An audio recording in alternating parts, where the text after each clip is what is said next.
Hello, everybody. Once again, welcome to another installment of the Intuitive Body and Soul. I am your hostess, Joan Turner, and this is my co-host, Debbie Carpenter. Hello. And we have some really cool stuff going on today. And in a very few moments, you are going to meet our guest speaker. Her name is Cacia King, and her sidekick, Marissa. And Melissa, where are you down? We will introduce Melissa Scott, okay? Marissa Scott. I'm going to be in deep yogurt here, aren't I? So we're going to talk with guest Cacia King. She's a music therapist, and Marissa Scott, who is a music therapist also, and a certified labor doula. Now, do you know what a doula is? It's a person who helps give birth, like a birth mother. What do they call those? Midwife. Midwife. It's the right term for a midwife. Oh, wow. Okay. They both work at the Santina Center, which is in New Hampshire. And they work with multidisciplinary creative arts therapy. Practice offers music therapy, art therapy, creative arts enrichment programs to both children and adults in the New Hampshire area. And their primary focus is to empower individuals of all ages. Support development, improve self-esteem, promote a positive sense of self-worth, and rehabilitate, enhance wellness, inspire creative self-expression, and connect with the community through music, art, movement, storytelling, and play. And I actually met Cacia at a ukulele festival. So, and I was immediately taken with her.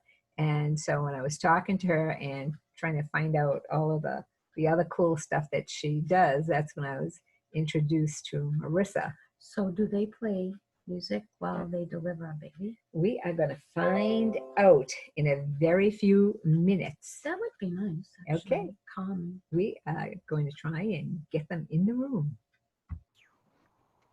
All right. We are welcoming Marissa and Cacia into the room. And we actually were telling people a little bit about you before you actually even got here. So welcome. We are so happy to have you here. And I was telling people that I actually met you, Cacia, at a ukulele festival. And you were so awesome. And she was up on the stage and she was playing and dancing. And you even talked a little bit about what you do. And I think both of you work at the Santina Center in New Hampshire. So that is extremely cool. So Cacia, I'm going to start with you, baby. How did you get into this work? So it's kind of a long, tangled story. So I'll give you the abbreviated version. My father is a Vietnam veteran.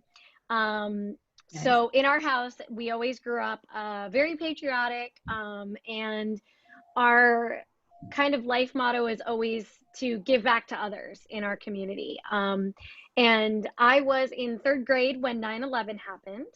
And when 9/11 happened, we really wanted to do something. So my sister and I, we already liked to sing.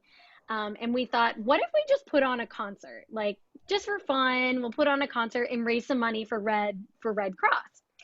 And that's basically how we got our start in music, and it just snowballed and snowballed. And when I finally, was in high school, I thought, I really want to do something with music. I really want to impact people's lives. And that's how I found music therapy. And I just knew from the work that I had done with veterans that music had such immense power.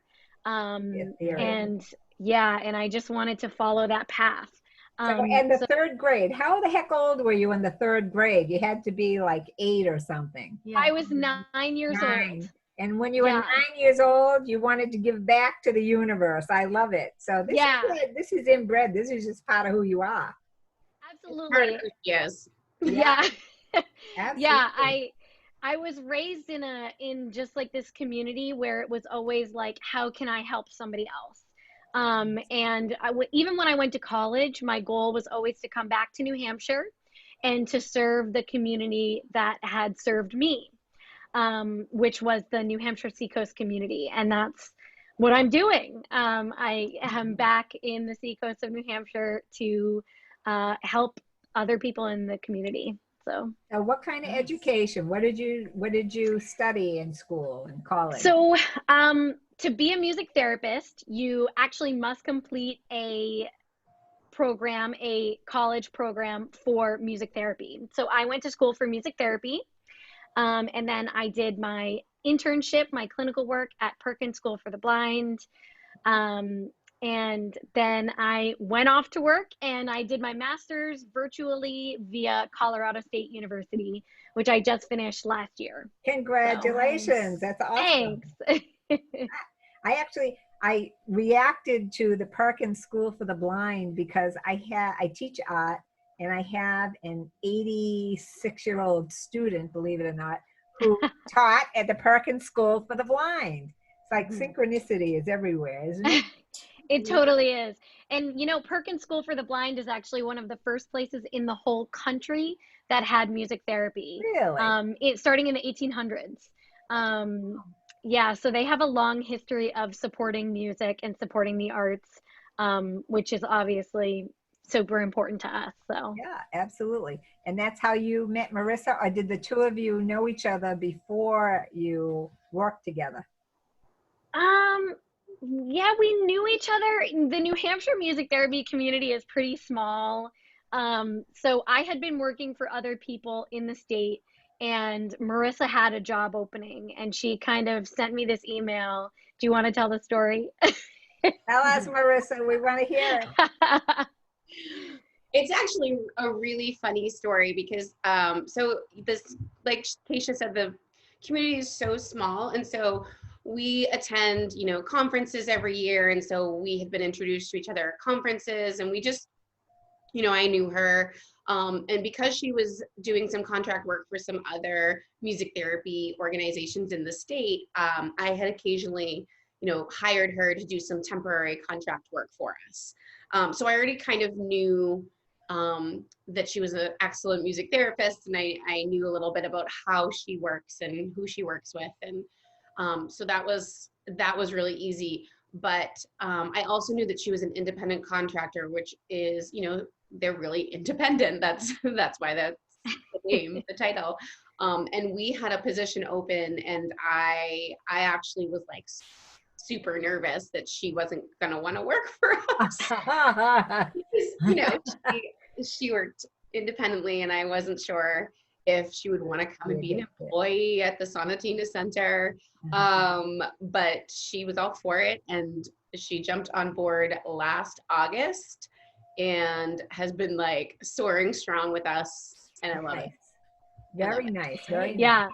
So, yeah. And about half of my first year has been during this crazy pandemic. So yeah, and we've been making the best of it. So that's what that was going to kind of be my next question. First, Marissa, tell us how you got into this line of work, and then the both of you can answer like how has the pandemic affected your work and stuff. So how did you get into this, Marissa? Because the both of you look relatively young, or maybe it's just from where I'm sitting, but you look young. Way over there. Yeah, no, I meant my age. She wants it close. Her chair has wheels. My chair she keeps shifting over. Sliding on away over here. So Marissa, if you don't have to answer if you don't want to, but how old are you guys? I'm 38. No way. I'm almost 28. So no way. Well, you look like 12 and 18 or something. You look like babies. I will take it. Like babies. Oh, I think we made a friend. So how is it? As I near my 40s, I will take anything under 30. Totally understand that. So yeah, I found music therapy in a really wish-washy way. I didn't get my undergraduate degree like Cacia in music therapy. I actually went to school for music composition and theory, and I studied music history. I've been playing the piano since I was 4 years old. Nice. And jealous. I knew that like I loved music and I knew I wanted to do something with music, but I had no idea what it was. I just knew what I didn't want to do. So I knew that I didn't want to teach. I didn't want to be a teacher. And I didn't want, so I didn't want to go like the music education route. I didn't really want to be a composer. I was really, really interested in music and your emotions. And so I kind of wanted to be, for a while when I was in high school, I kind of wanted to be the person that that works on movies and that says, so I didn't want to write the music, but I wanted to be the person that says, oh, this scene needs this music. So almost like a director of, you know, what emotion is this director trying to portray and what music would fit. That is so interesting. That is so different. So interesting. specific. Yeah, it was really specific, and it was so specific that nobody knew where to send me for school. So, Where do we send you? yeah, so I ended up kind of going to a bunch of different universities, and I ended up at UNH, and I did a composition and theory kind of major, and then I graduated, and I didn't really know what to do with that because I knew I didn't really want to I just didn't want to compose. I do write my own music all the time, but it wasn't what I wanted to do for. It just is part of what you kind of had to do to get what you wanted done. And when you were talking about music as it attaches to emotion, actually like get the chills from there because music is so ethereal and it reaches people on so many levels that you're really very connected in there. Just by saying that, you can tell. Right, you can feel it. You can feel it, absolutely. Think about So cool. how Oh, nice to know you, Marissa. Not done. If you think about how powerful music is Yeah. in just a movie, if you are watching a scary movie and you take away the scary music, it's not as scary. It's kind of just weird.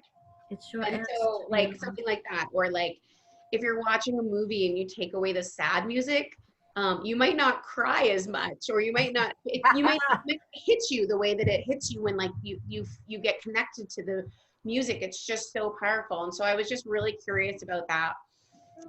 So I graduated and then I started working for this family as a nanny. And I noticed that every day I was using music to help the 2-year-old fall asleep. I was using music to kind of like transition us when we were having a really tough time getting from point A to point B. We'd use a lot of music to like, you know, marching, or we need to do this or whatever. And so I noticed how much I was using it, and I was like, there's got to be a job doing this that's not a nanny. Like there's got to be something more to this. Yeah. And so I just started Googling and I found music therapy, and I was like, oh yes, this exists. So I went back and got a master's equivalency degree in music therapy, and then I got board certified, and just kind of rolled into it from there. But I knew that I wanted to work with kids. I think I've known that since I was little. You work with adults too? Because now we got to get into the whole doula thing. Yeah. Well, And so we misunderstood. I should have Googled it myself. Did my homework. okay. So our practice works with adults. The Sonatina Center we have another music Can I therapist. interrupt just for a second? What is your connection to Sonatina? Do you work for them? Is that your thing? I'm the owner. Oh, you are. Oh, you founded it. Oh, you founded that I center. did. Yes, and we just celebrated our 10-year annivery Oh, this week. congratulations. How wonderful. Yes, very exciting. Very exciting. How'd you come out with the name? Well, it's a funny story too. So originally the name of the practice was going to be Seacoast Music Therapy. But there's a rule where you can't have like a similar business name to another business in this That's New right. Hampshire. So when I went to submit it, there was already a Seacoast Music Academy. I think It was too similar. I think it's in Northampton. Yeah. And it was too similar, and it was only the one word. One was academy and one was therapy. So it didn't work. And so way back when I had AOL. Now you're dating yourself. Now we know you're not. AOL Instant Messenger, my screen name, because I played piano, was Sonatina 44. That was because I don't know, it was a That, piece that I that's so made. very cool. Very And a cool. sonatina is a piece of music that was intended to be a little bit easier than a sonata. It's broken down into smaller pieces for the beginner student. And so I thought that it was really fitting for what we wanted to try to accomplish, which was helping people that need things to be maybe broken down a little bit more than the average person. Take a baby. I like that name. Yeah. too. Yeah. Much better. Yeah. Oh yeah, it was Sorry. meant to be. That's So it got how the did- sequence. okay, so where does doula fit in? And first of all, tell people, because we were not really clear on it. So tell people what a doula is. Yes. Well, so a birth doula, which is there's different kinds of doulas, but I'm a birth doula. And my role in labor and childbirth is essentially to mother the mother. So I meet with the pregnant person before they have their baby. I meet with them several times during pregnancy, and we kind of talk about what's going to happen during pregnancy, ways that I can support them emotionally, physically. Is this for like first time parents? Anytime parents. Anytime parents. Mhm. Wow. I've worked with both first time parents and, parents expecting their second child. So yeah, anytime. And then basically I go on call just like your midwife would, but I'm not a midwives do the medical things. Doulas don't do anything medical. And then when the client says, I'm in labor, I make arrangements to meet them wherever they are, if they're birthing at home, if they're birthing in a You hospital. bring your guitar with you and kind of So, every little thing. They allow you in the hospital? Yeah. They allow you in the hospital? During the pandemic. yes, Yeah. yes. Yeah. And so then I attend the birth, and I'm able to stay with the birthing couple or the birthing person for the entire duration of their labor.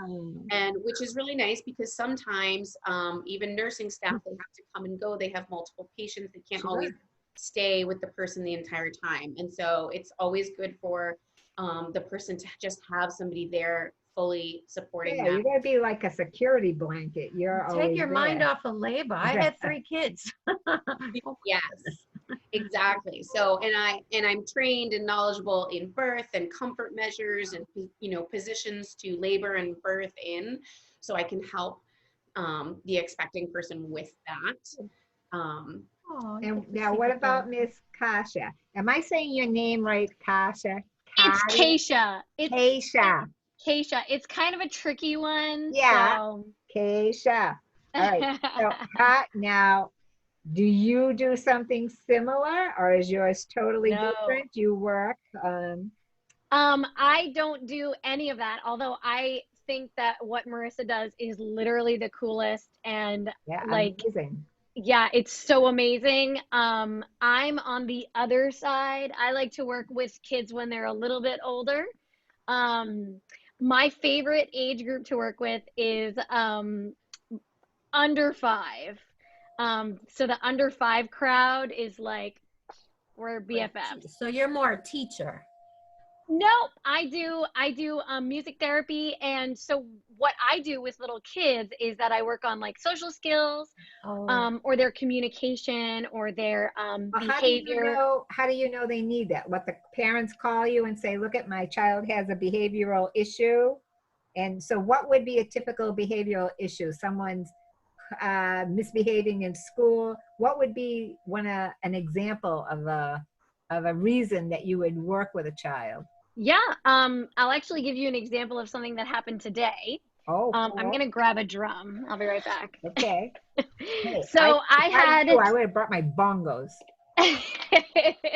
So I had a client today. He's a little kid, and mom contacted me because he is super social but doesn't really know how to be social and has a hard time interacting with others, and he is nonverbal. So no words, but lots of sounds and expressions. So he started playing on the drum with the stick, and I was kind of joking around with him, and I went, ooh, And he goes, and I make another sound. And so then we continue, and he's looking at me, and I'm playing the drum, and I'm making sounds every time he plays the drum. And so he knows that we're interacting together. So I might go, ooh, ah, ee, ooh, brr, every time he hits the drum. And that is a great non-verbal way for the two of us to interact, but he's initiating it without using any words, without using his hands or showing me something. We're just purely having fun. And that's what it seems like. So exactly. How does that help him? And now I know you're going to say it's a way of getting him out and helping him communicate in a way that he's comfortable with. But how does that help him transition into Speaking. for lack of a better term, Communicating. how does that get him into the normal stream of things? Well, part of that is part of working with children with special needs in general is really embracing their differences and understanding that they might never be like a typical child, and that's completely okay. Sure. And we can meet them where they're at and enter their world. And by entering his world and entering the client's little world, we are also opening up them to our world. So we're kind of meeting in the middle, and our client is kind of like, wait, this is kind of cool, and I like this, and maybe I'll do it more often. Whereas maybe if we hadn't done that, they would have stayed in their own little world because that's comfortable. True. But if we can show them that there's other things that are fun and motivating, then they might to start explore more. They might start playing with their siblings or interacting with people in different ways because they're also getting that feedback that they really want from other people. Can I jump on that? Yeah. Yeah, I bet. From what one of the most important things is that in a music therapy session, it's a safe space for the child to explore things that maybe are different in a regular social setting. And so maybe they're afraid in the regular social setting to try out these kinds of communicative expressions, and maybe that's because of a reaction that someone had, or to their differences. And so in music therapy, they what we offer them is a really safe space for, you banged the drum really loud, that's okay. And so giving them the place to do that, and then kind of helping them to really like build a positive sense of self-identity and self-worth, and it helps them boost their self-confidence. So then that's how those skills, they gradually kind of start to cross-generalize into their other environments, because once they've had time to practice them in the music therapy setting, then they can start moving them out into other areas, and they might try doing something, not necessarily banging a drum, but the same type of social interaction happening in a different environment. So the biggest thing is the opportunity to practice in a safe environment where they're not going to be judged or harshly reprimanded, or it's just safe for them to express themselves however they need to in that moment. Okay, so Cacia, we're going to put you on the spot a little bit. You just did this today. Is this a young person that you met before? Is this a first time?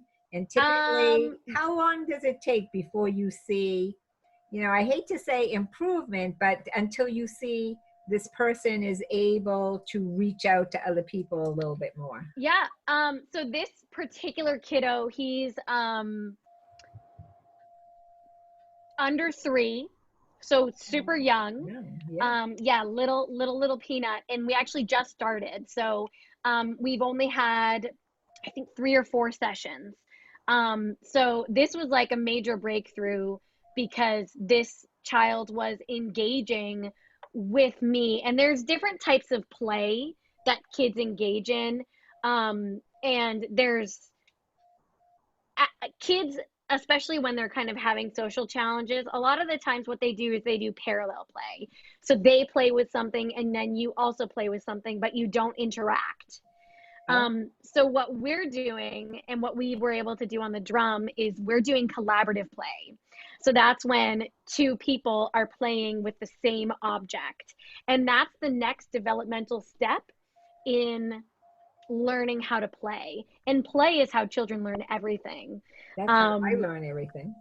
Yeah, right? Like that's how everybody learns. Yeah, So yeah. So it really depends on the client.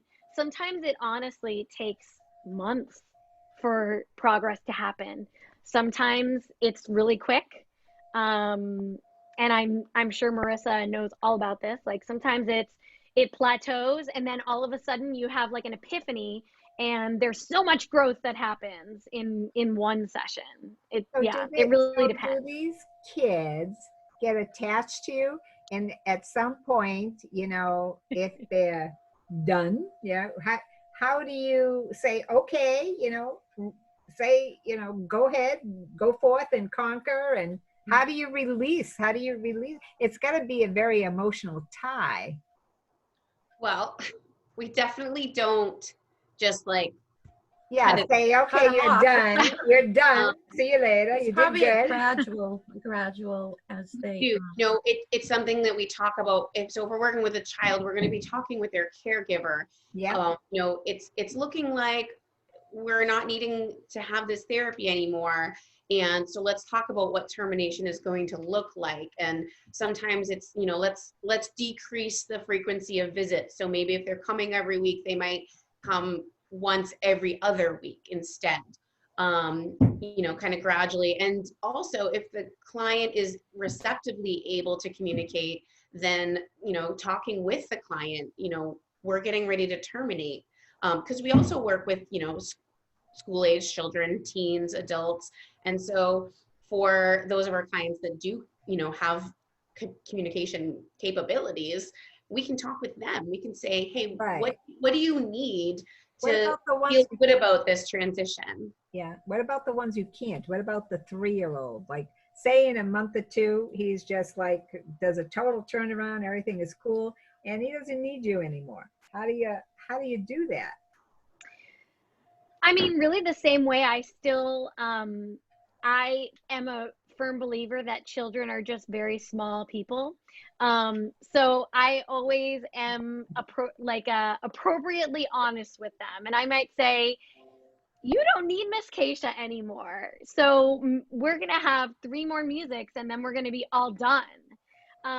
However, I mean, Marissa, I don't know if you've had that experience, but I feel like that's never really happened where a kid that young, usually, like I have clients that I've been working with for 3 or 4 or 5 years.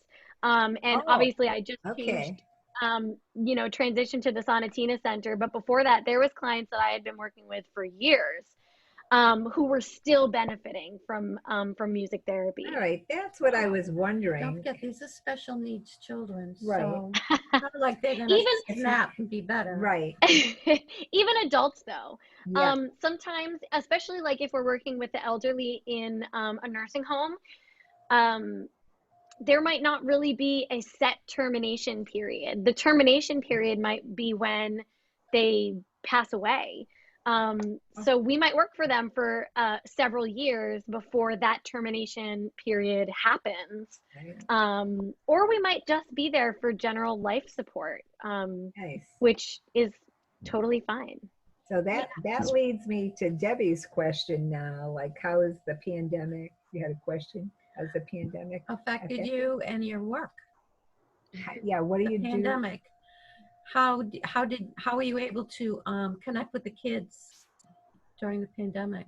Well, I think it's been very different. I feel like 1 minute, when we talk about this all the time as a team at the Sonatina Center, is 1 minute we were talking about the pandemic and talking about what precautions we should be taking to make sure that our clients are all safe and healthy. We do work with a lot of fragile immune children and adults. And so we want to make sure that on a regular basis in a non-pandemic time, we're always trying to make sure that we're not spreading any kind of germs around. And so we're always really diligent about cleaning and disinfecting our instruments and those types of things. But, you know, we had meetings as a team, you know, how can we make sure that like our clients are also coming in and also taking measures and stuff.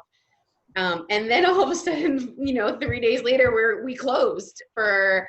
I was just going to say that how you know, we just had what to happened there? You know, shut down for a little bit, and figure out what was going on. And I think we were all out of work for at least a week or so before we were like, okay. We put our heads together and we were like, let's jump on this remote teletherapy, and we trained and we you know, we became educated on what you know, what we needed to know for privacy, and also for like what interventions can we do, and not only that, but who's a good candidate for remote therapy, because not everyone is. True. Some of our clients had to just go on hold, unfortunately, until we could, you know, open and provide in-person services again. And we really didn't start doing that until, I think, was it June?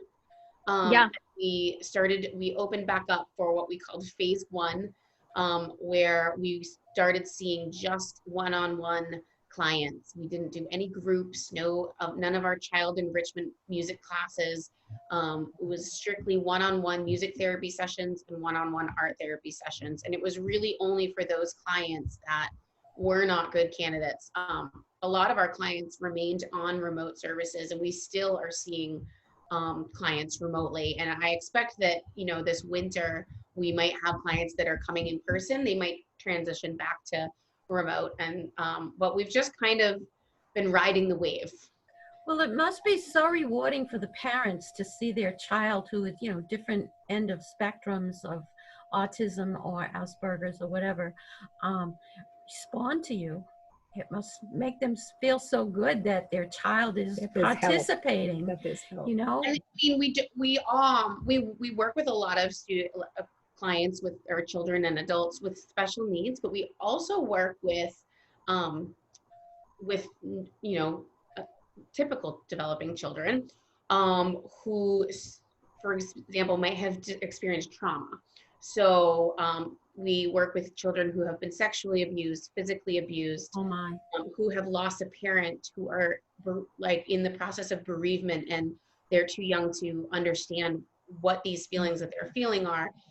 Family transitions. We have a lot of separated families who have gotten their kids to come in, and they need a healthy place to explore their feelings. And so it's not all special needs children that we work with.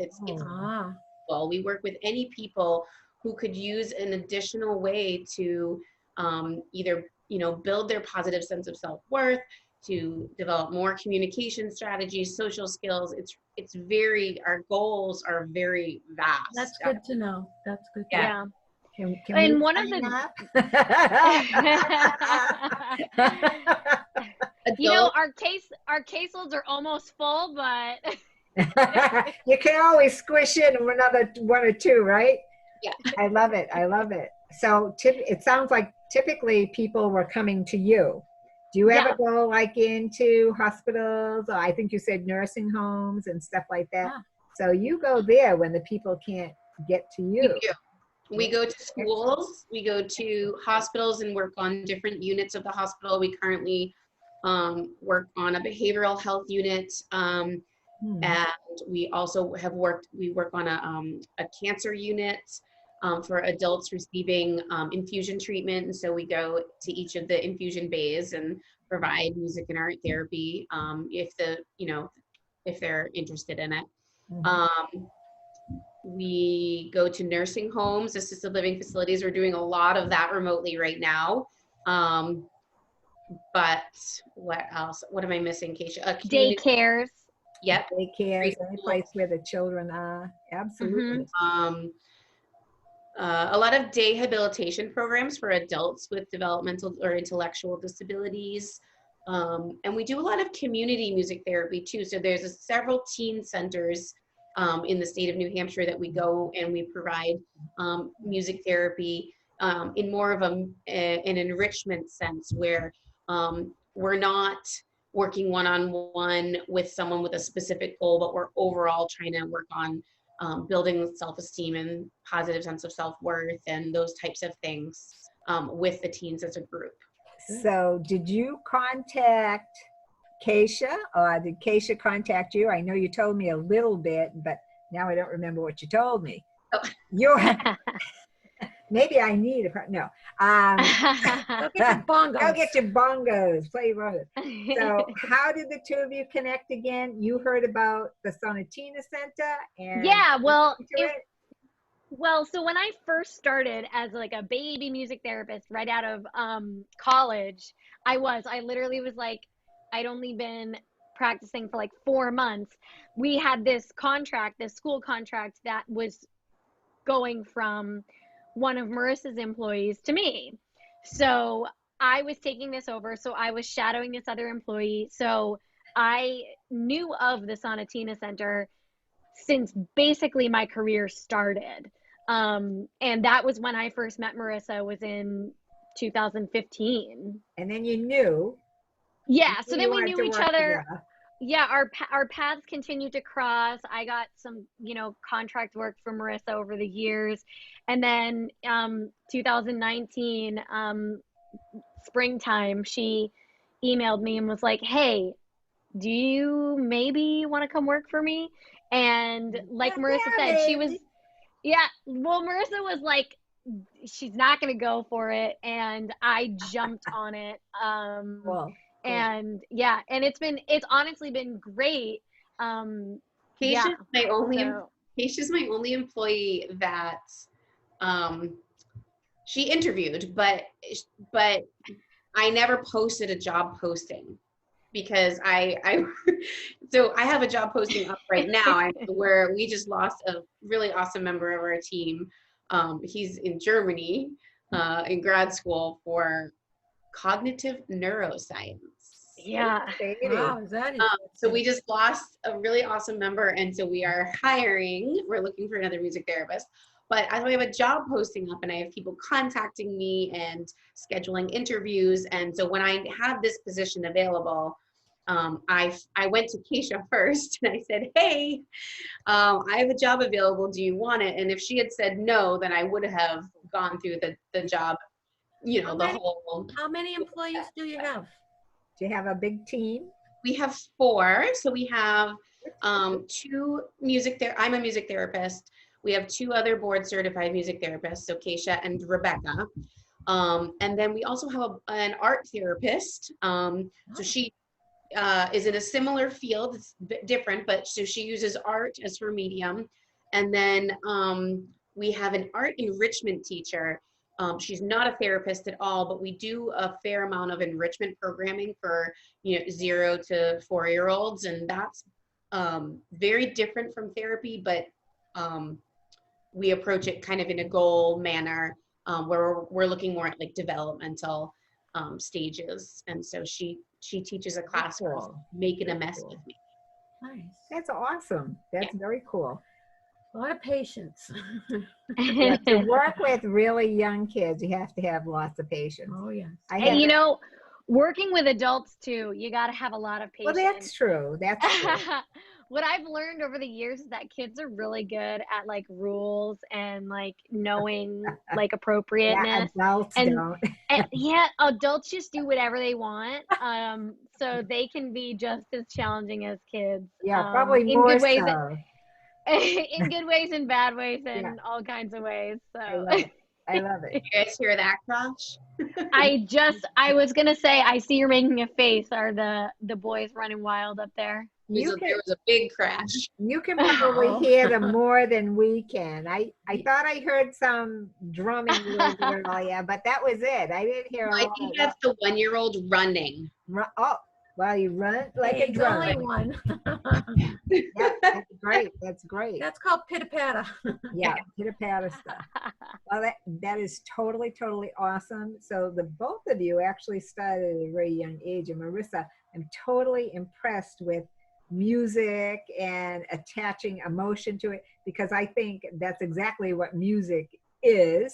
And so you really were able to put your finger right on it, and to not only be specific about what you wanted, but to actually put it into practice and find people like Cacia who will work with you. So you seem to have a really good, there's a good Again, people healing tones. healing tone. We have Yeah, we have an amazing team. yeah. Other providers are not here, but I just I don't know what I would do without any of them, because we're just a really good team together right now. Yeah, Right, it sounds yeah. like it. It I sounds think like it. I think a lot of the pandemic, the last couple of months of the pandemic has also made us a stronger team. I agree with that. Same thing with us. We're intuitive body and soul, and going through the pandemic, we have become more proficient in doing virtual shows.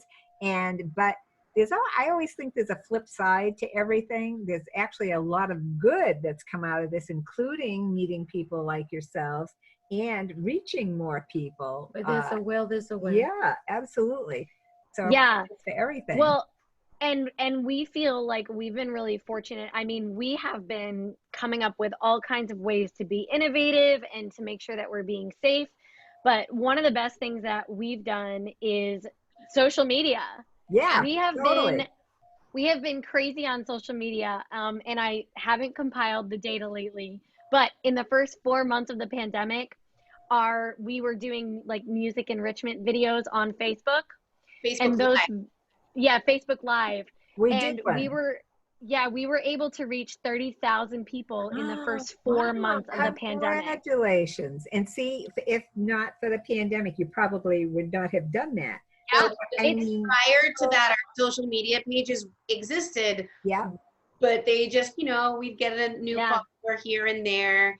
But all of a sudden, there was just a larger audience and people Sure. really craving connection. And even though we're remote, music still can connect people remotely, which Absolutely.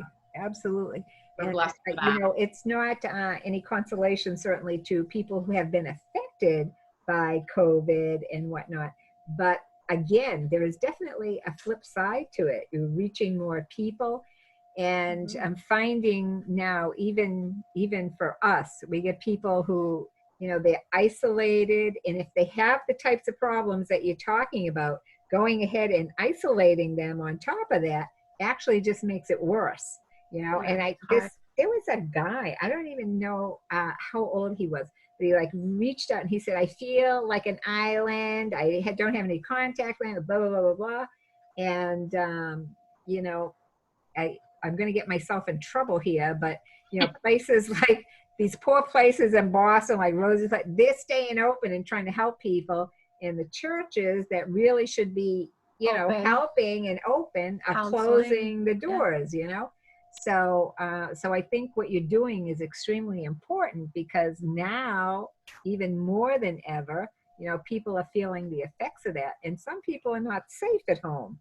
Stay home, stay home, stay home. What if you're in an abusive home life here?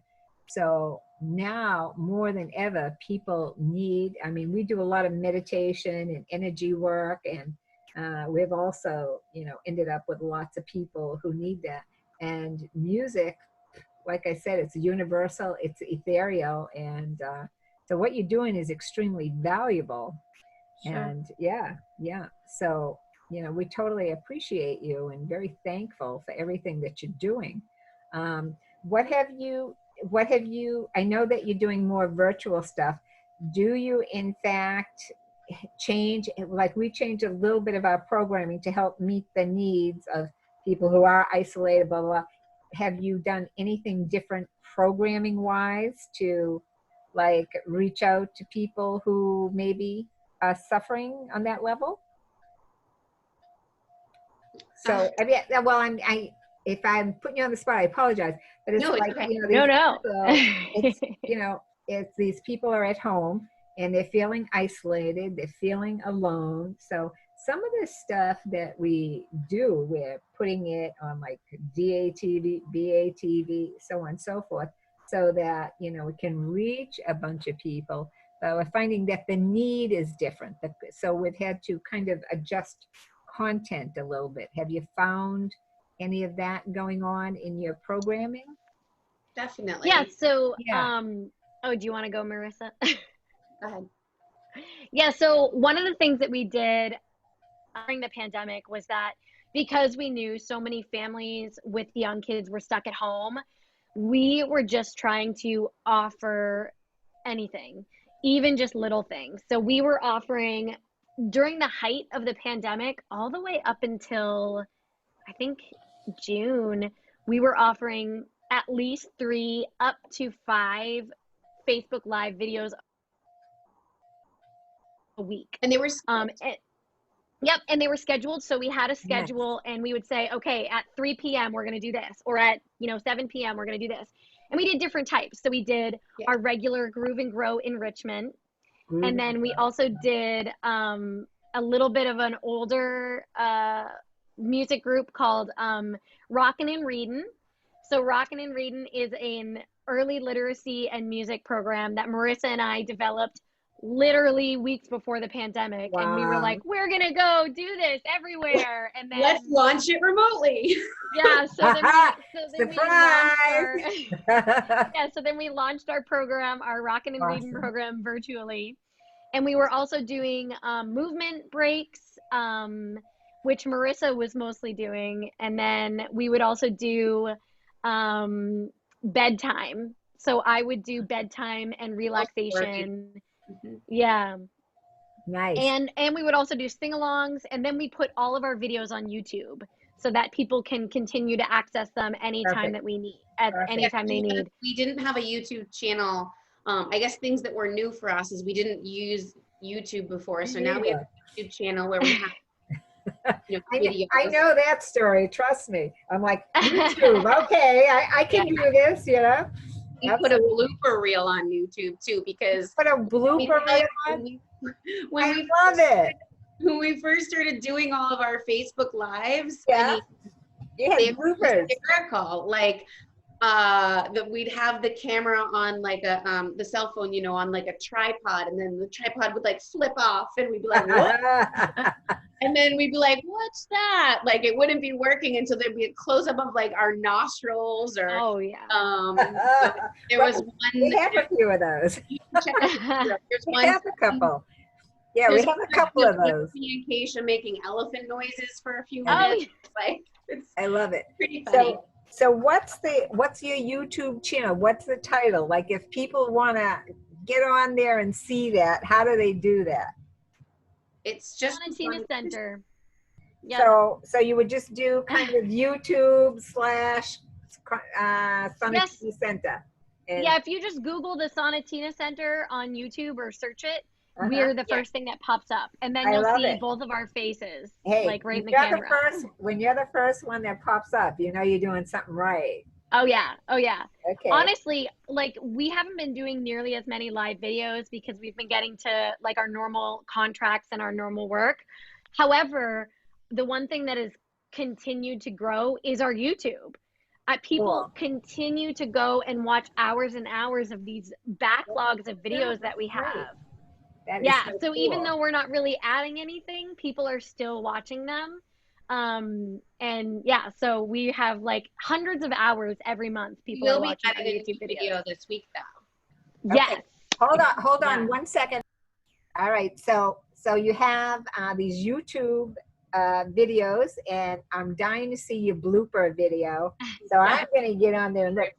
We have lots of bloopers, but our editor thinks they're funny and keeps them in. Of course. or unless we specifically say to her, yes. Other than that, I say to her, just take out whatever you want. You know. Oh, so our bloopers are in actual videos too, because they were live. They were Facebook live. But we just pulled out all the funniest things, and just put them all into one video because we thought that would be hysterical. I love it. It makes us laugh all the time. You know what? We should ask Tara to make us a blooper reel. I would love that. I love it. I actually made a note. I'm going to do it. You guys are great. So. Honestly, I was the one who put together the blooper reel and did all the cuts and stuff. And I just remember when I sent the link to everybody on our Sonatina Center team, we were laughing and like joking about it for days after. Like it was honestly one of the highlights of our quarantine was and I think it was in the time where we really needed something to laugh about. Yeah.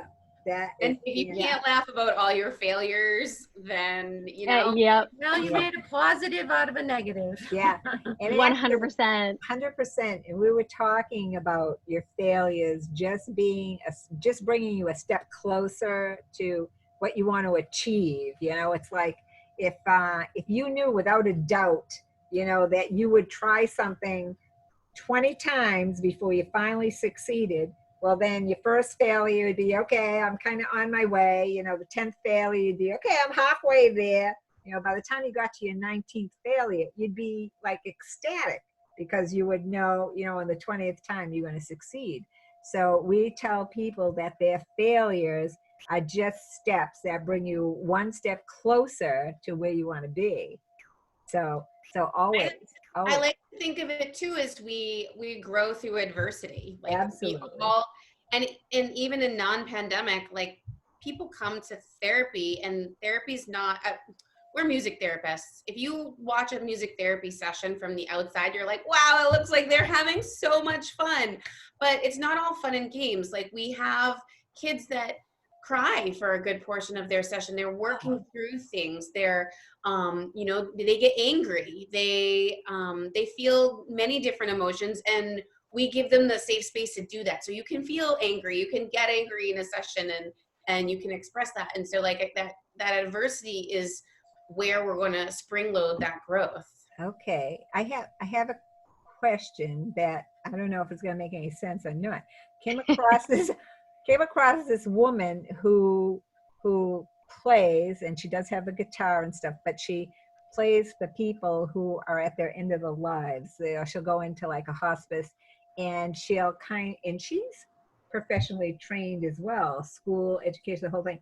But what she does is she talks to the person a little bit. She kind of tries to figure out where they are emotionally, and then she'll play music that fits their emotion. And that's what nice. I found so intriguing about what Marissa was saying, because this woman does that.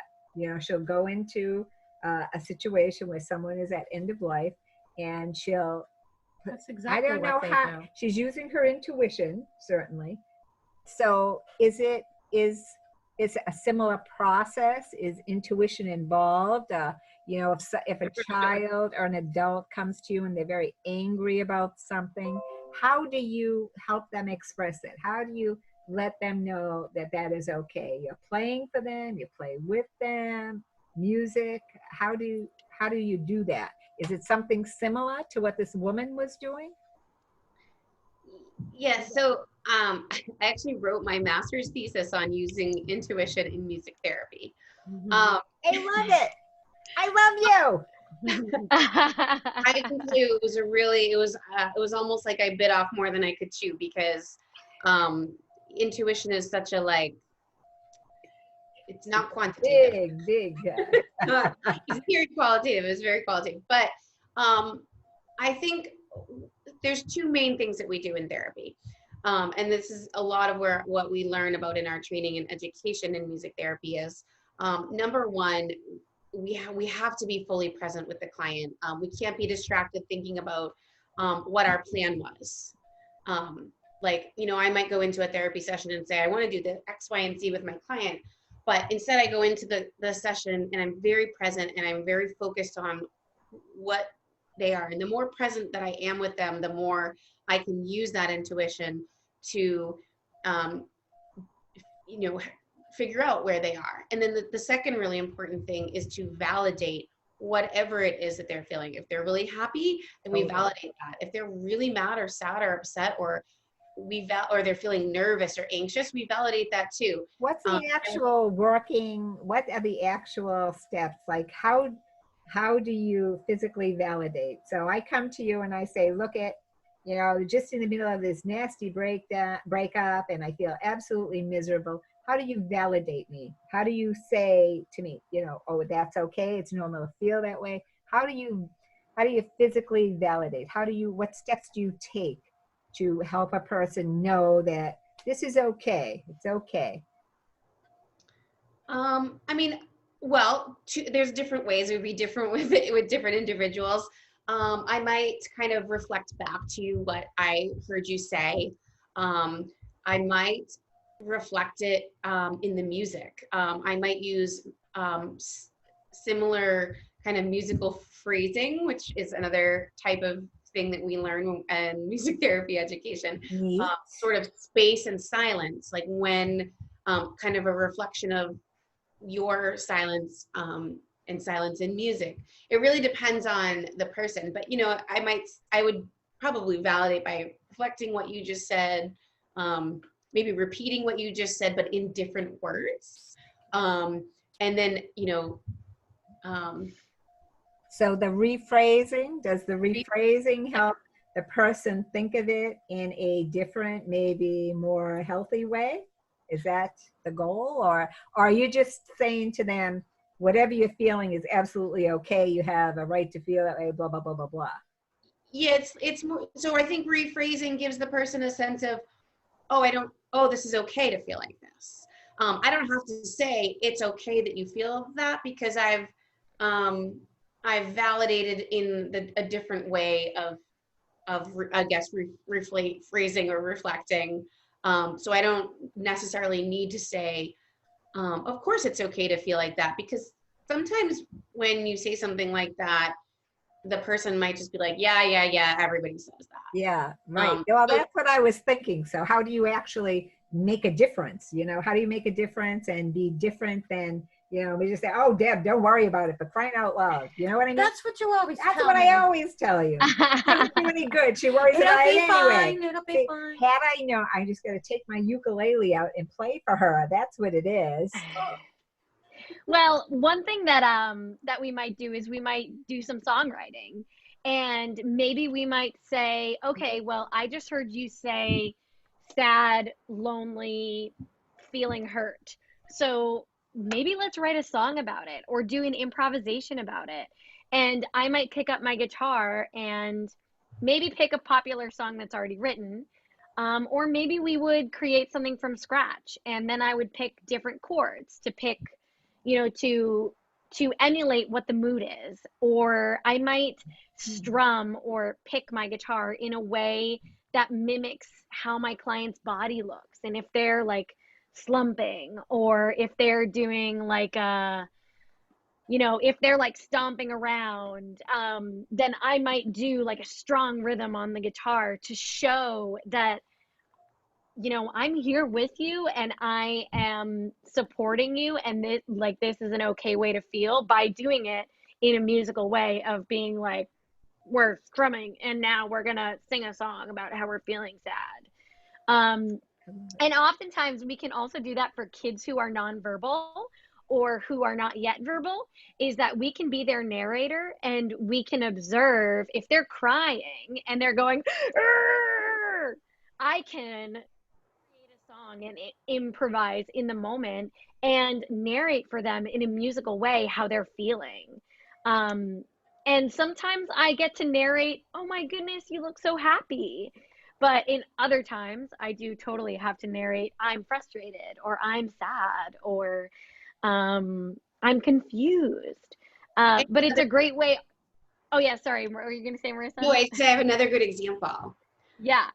Yeah, so that's just like another way that we can validate. So Cool.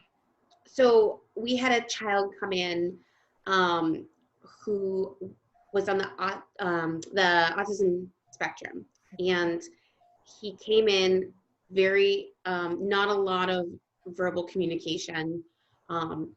And definitely not when he was feeling more frustrated or upset or just not having a very good day. Those were harder times for him to communicate than, you know, if he came in a good mood and was just like, hey, how are you?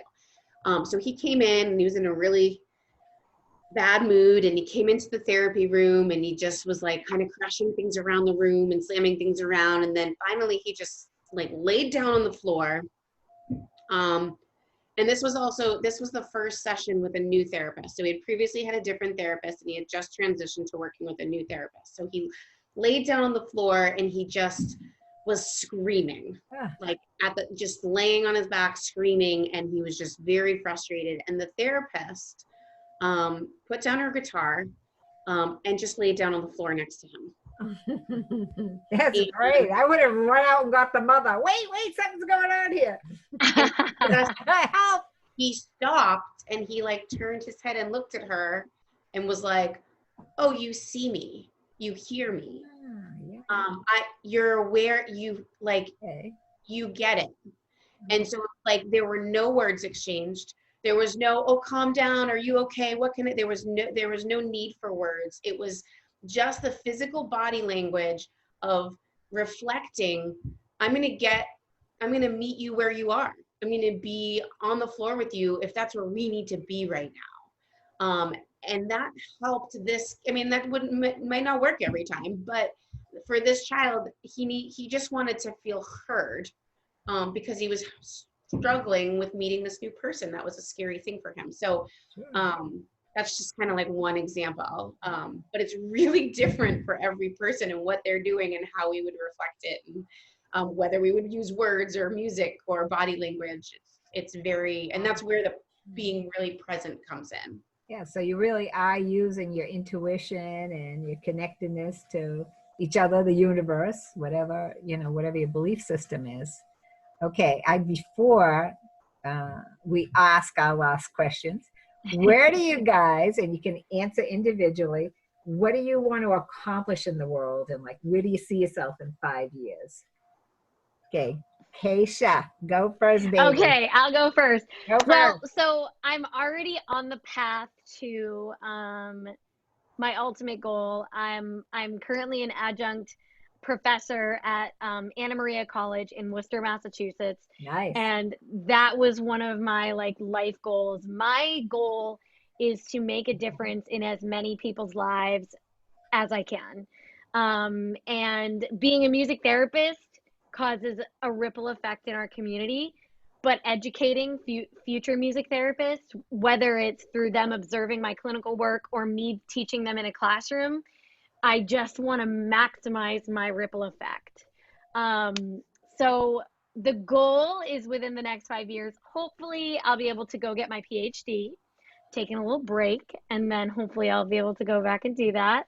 And I really want to start a music therapy program at a university in New Hampshire. And ideally, this program would also have a free music therapy clinic, so that music therapy will be more accessible for the community, so that people can come in and learn and do music therapy with learning music therapists, with music therapy students, to create better access in our community. I'll tell you that enthusiasm and that wanting to help absolutely resonates, because it was one of the things that drew me to you when I saw you talking and playing. I thought, okay, this young lady really, has something special going on. So absolutely.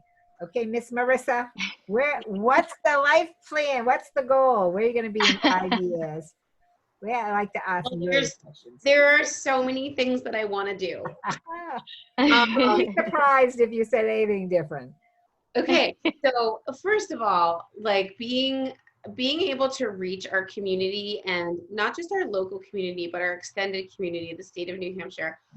One of my biggest passions right now is the fact that we have to have rates to make a living, but we also, I just want everyone to be able to get music therapy. I want everybody to be able to afford music therapy. I want there to be many scholarship programs out there that are helping people that can't normally access services. I want us to be able to go to people that can't come to us, all of these things. So definitely, I want to see increase access, awareness and access, and not necessarily just for Sonatina. I mean, there's about 40 music therapists in our state. I chair a task force for state recognition of our profession, and I just want to see our profession keep growing in the state. I'm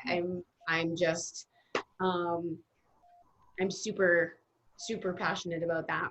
I am like totally impressed with the both of you, and feeling so wonderful and so blessed that we got to talk to you. And I'm sure anyone who sees this is absolutely going to feel the same way. Yeah. So if people want to know more about you, how can they get a hold of you? Do you have Facebook, Twitter, all that good stuff? Tell people, how do we get a hold of you? Yes. So we have our website, thesonatinacenter.com. We have a Facebook page. We have an Instagram page, which is fun because we offer daily, art prompts for things for people to do at home. So we do have a Twitter account, but we don't. I will say we're not very. I'm not a good Twitterer either. Yeah. We're on Twitter. You're getting whatever we're posting. You get it. I think it posts our weekly newsletter on Twitter, but that's probably about all that we tweet. Okay. So you have a Facebook presence, you have a website, and so people can. And then we have our YouTube channel. Yep. Oh yeah, our YouTube channel. That's right. Yeah. YouTube channel, and everyone should look up that bloopers thing. I absolutely love that idea, and absolutely going to steal it because we've been doing our show for like 3 years. We have mucho bloopers. Let me tell you. We were just talking about maybe putting out a second blooper reel. Oh, I love it. I love it. Part 2. I feel like the blooper reel is probably one of the best ways to get to know Marissa and I and how we are in person when we're working with kids, because it's completely just like silly in the moment. And I feel like one of the amazing things about our jobs is that we get to be so genuine every day. And you definitely see that in our blooper reel, is how just like you see the real us. The real us 100%. And that's what I say too. You see the real thing. There's no hiding it. The real human stuff. And I think can't hide it. Laughter, music, all those high energy qualities really do help people. So one thing, I have a feeling that we could talk to you for hours and hours on end. So will the two of you come back at some point and continue talking with us? Sure, we'd love to. That would be awesome. Awesome. So we want to thank you very much. And we encourage people to kind of look on your website and Facebook page and whatnot, because there's a lot there. There's a lot to be had. So we thank you, ladies. Thank you for having us. Thank you for having us. Your children, they were very good. They were very good. Yeah, that was it. Okay, thank you, ladies. Bye. Okay, let's.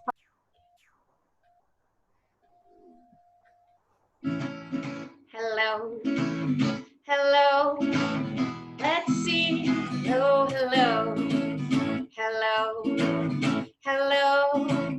Let's see. Hello. Let's sing hello to all of our friends. Look around the circle and we'll sing hello again. Hello. Let's see. Hello. So at this point, I would go around the circle and sing hello to everybody. So, say hello, Joni. Hello, Debbie. Yeah, and we can do it the way I would do it in a group. Hello, Debbie. How are you today? Let's all sing hello to my friend Debbie. Everybody wave to Debbie. Hi, Debbie. Hi, Debbie. Hello, Joan. How are you today? Let's all sing hello to my friend Joan. Hi, Joan. Hey, Joan. Hello, Cacia. How are you today? Let's all sing hello to my friend Cacia. Hi, Cacia. Hi, Cacia. Can we do a hello to Tara? Can we do a hello to Tara? Oh, yeah. Hello, Tara.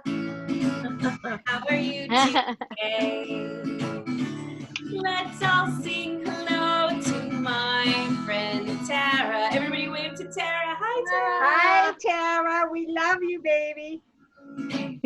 And then hello, Miss Marissa. How are you today? Everyone sing hello to my friend Marissa. Say hi to me. Hi, Marissa. Hi, Marissa. All right, ready? Hello. Hello. Let's sing. Oh, hello. Hello. Hello. Let's sing. Hello, hello. Wow, I love that. Thank you, thank you. With the littles. That was totally awesome. That was Thank you, Miss Marissa. Thanks. Okay.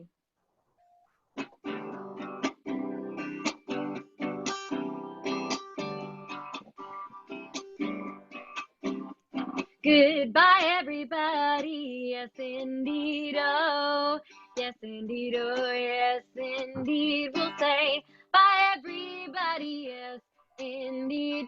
Oh, yes, indeed. My good friends, we'll say music is all done, all finished, all done. Music is finished, all done, all done. So, goodbye to Debbie. Goodbye to Joni. Goodbye to Tara. Goodbye, Miss Marissa. And goodbye to Cacia. Goodbye, goodbye.